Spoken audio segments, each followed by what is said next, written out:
Cristo, amados de Deus. Vamos dar continuidade hoje ao estudo do Evangelho do Reino de Deus. E nesta ocasião eu gostaria de falar sobre a questão de que o Reino de Deus foi planejado e estabelecido como propósito de Deus na eternidade. Preste atenção nisso, é muito importante que nós tenhamos consciência de que Deus está trabalhando no tempo e no espaço com um propósito estabelecido lá no início, ou melhor dizendo, antes do início, porque a eternidade passada, ela é antes do início. Então preste atenção nos textos que vamos ler, nas argumentações que vamos fazer, para que você possa ter uma noção clara dessa questão. É muito importante que saibamos disso, para que possamos descansar no Deus que faz tudo segundo o conselho da sua vontade estabelecido lá atrás no passado. É um Deus que não falha, é um Deus que nos transmite segurança, confiança, certeza, firmeza e fé o tempo todo. A palavra do Senhor nos diz assim, Efésios capítulo 3, versículo 11. Segundo o eterno propósito que estabeleceu em Cristo Jesus, nosso Senhor. Tem algumas questões que eu gostaria de ver nesse texto. Primeiro, o eterno propósito. Já estabeleceu, o verbo estabelecer está no passado. Então ele estabeleceu no passado, não vai ser na eternidade futura. E o texto diz que é eterno propósito, ou seja, é um propósito que foi estabelecido na eternidade. Isso é uma questão clara que nós já falamos aqui. Agora, o que eu gostaria de frisar aqui é essa palavra estabeleceu. Estabelecer é muito mais do que tão somente desejar, do que planejar. Estabelecer é fixar, é firmar, é determinar. Ele estabeleceu que deveria ser do modo que ele planejou na eternidade, em Cristo Jesus. Prestem bem atenção que Paulo fala de eternidade passada e está falando de Jesus naquela época. Que Deus pensou também na vinda do seu Filho para salvar os pecadores. Tudo isso é plano de Deus. Tudo isso foi estabelecido na eternidade. O que vai acontecer daqui para frente foi estabelecido na mesma ocasião em que Jesus foi estabelecido como Salvador do mundo. Tudo mesmo, não escapa nada disso. No Salmo 92, versículo 2, nós lemos assim: antes que os montes nascessem, olha só, antes que os montes nascessem e se formassem a terra e o mundo, antes que os montes nascessem, se formassem a terra e o mundo. O que diz o texto? De eternidade a eternidade, de eternidade a eternidade. No meio, o que tem? A linha do tempo. Deus criou o tempo. A terra era sem forma e vazia, havia trevas sobre a face das águas. Disse Deus, haja luz e houve luz. Aí o texto diz assim, foi a tarde e a manhã do dia primeiro. Por quê? Criando a luz, já existindo as trevas, então um pedaço de luz e um pedaço de trevas faz um dia. E assim começou a se contar o tempo. Porque a eternidade é o tempo que não se pode contar. Porque não havia luz na ocasião. A eternidade futura não haverá trevas. As trevas serão dissipadas. Haverá só luz, então será a eternidade. Não se poderá contar tempo. Mas Deus estabeleceu de eternidade a eternidade. Quando Deus disse, haja luz e houve luz, ali encerrou-se a eternidade do passado. Esse texto quer dizer que naquela época, Deus já era Deus, já tinha autoridade para estabelecer o seu propósito, já tinha autoridade para fazer o que bem lhe entendesse fazer. E foi naquela ocasião que ele determinou tudo. Em Eclesiastes, no capítulo 3, versículo 1, nós lemos o seguinte: tudo tem o seu tempo determinado. Olha o que nós falamos, eternidade, eternidade, e aqui o tempo. Deus criou o tempo com propósito. Tudo tem o seu tempo determinado. Há tempo para todo propósito. Olha só, todo propósito. Que propósito? O eterno propósito. Foi criado para ser exercido, executado dentro do tempo. E na linha do tempo, tudo tem seu tempo determinado. Há tempo para todo propósito debaixo do céu. Eu quero que você entenda definitivamente no seu coração que Deus planejou tudo lá na eternidade. Por que é importante, pastor, entender isso? Por que é importante? Porque a Bíblia, a verdade de Deus, ela passa a ter um valor inestimável, insofismável para nós. Passamos a detestar, a repudiar, a odiar a apostasia, o engano, a mentira.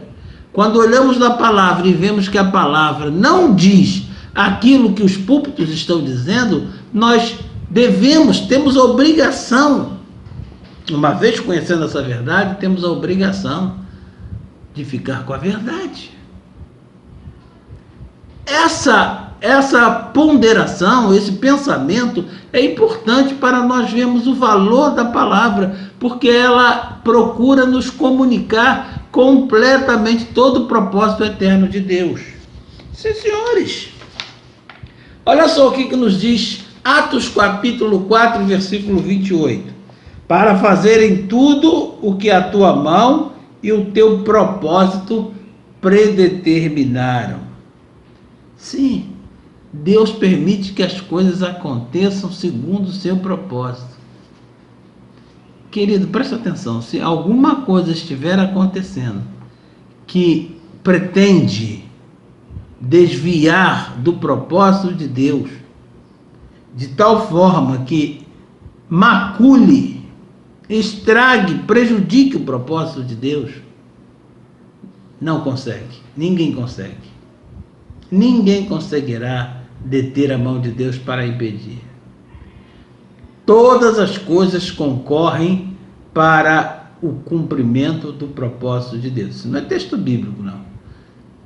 Todas as coisas concorrem para o bem dos que amam a Deus, é texto bíblico, mas todas concorrem para o cumprimento do propósito de Deus. Isso é Bíblia, na sua essência. Não é um texto, mas é uma essência. A palavra de Deus nos ensina isso. Falamos da sabedoria de Deus. Em mistério outrora oculta. Se lembram da história do Santa Maria Pinto e Nina? Mistério outrora oculto. Nós ficamos sabendo aqui. Uma noite temporal, quanto mais chovia, mais relampeava. O nome do pintinho era Relã. Mistério oculto. Tem um grupo de cristãos que, quando não tem capacidade humana para explicar as coisas espirituais que acontecem, isso daí é supernatural, será que nos achamos capazes de explicar todas as coisas espirituais? De jeito nenhum. Eles dizem, isso é mistério. E é mistério mesmo. Mas nós falamos a sabedoria de Deus em mistério outrora oculta, a qual Deus preordenou desde a eternidade para a nossa glória. Isso aí então é mais maravilhoso ainda. Olha, descansa no propósito de Deus. Deseja ardentemente no seu coração que todo o propósito de Deus se cumpra. Sim, senhores. Sim, senhores. Porque cumprindo-se o propósito de Deus, será para a nossa glória, para nosso bem, para a nossa vitória, para o estabelecimento do seu reino na terra. E é isso que nós desejamos.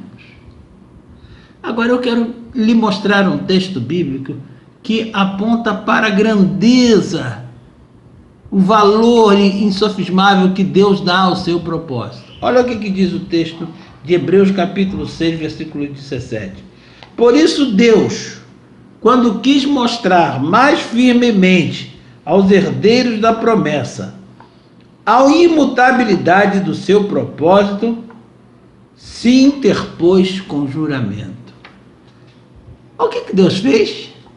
Deus disse assim: eu não sou Deus se isso não acontecer. Ele se colocou a si mesmo com juramento. A palavra de Deus nesse texto diz que não se jura por nada aquém daquilo que se pode jurar. Nós sempre escolhemos o mais alto nível para podermos jurar por aquilo. Eu me lembro quando era criança, juro minha mãe mortinha. A criança, a mãe é o símbolo do cuidado, da proteção, do amor, do carinho, presença indispensável. E a gente jurava, juro minha mãe mortinha. E só jurava a mãe mortinha quando era verdade. No caso, Deus se interpôs com juramento. Eu deixo de ser Deus se o meu propósito não for verdadeiro. Você entende? Entende essa questão? Como Deus faz questão de nos dizer isso? Nós vamos entrar na estrutura do reino de Deus. Vamos começar a estudar sobre a estrutura do reino de Deus. Mas antes eu não poderia deixar de dar essa palavra para você, porque ela é base para tudo que vamos falar daqui para frente. Porque vamos falar com base na palavra, com base no propósito de Deus. E nós sabemos que o propósito de Deus, para Ele, é insofismável. E para nós também o é, porque nós queremos agradá-lo. Seja assim em nome de Jesus. Amém. Olá, amados de Deus. O Ministério Rios de Água Viva se alegra em oferecer a você a oportunidade de realizar em sua igreja um seminário, congresso, série de conferências de avivamento. A fé vem pelo ouvir, e o ouvir pela palavra de Deus. Por isso, é tempo de anunciarmos a igreja gloriosa para que ela se levante nesta terra. Temos certeza, sua igreja jamais será a mesma. Anote nossos contatos e ligue. Estamos esperando a sua ligação. Paz de Cristo.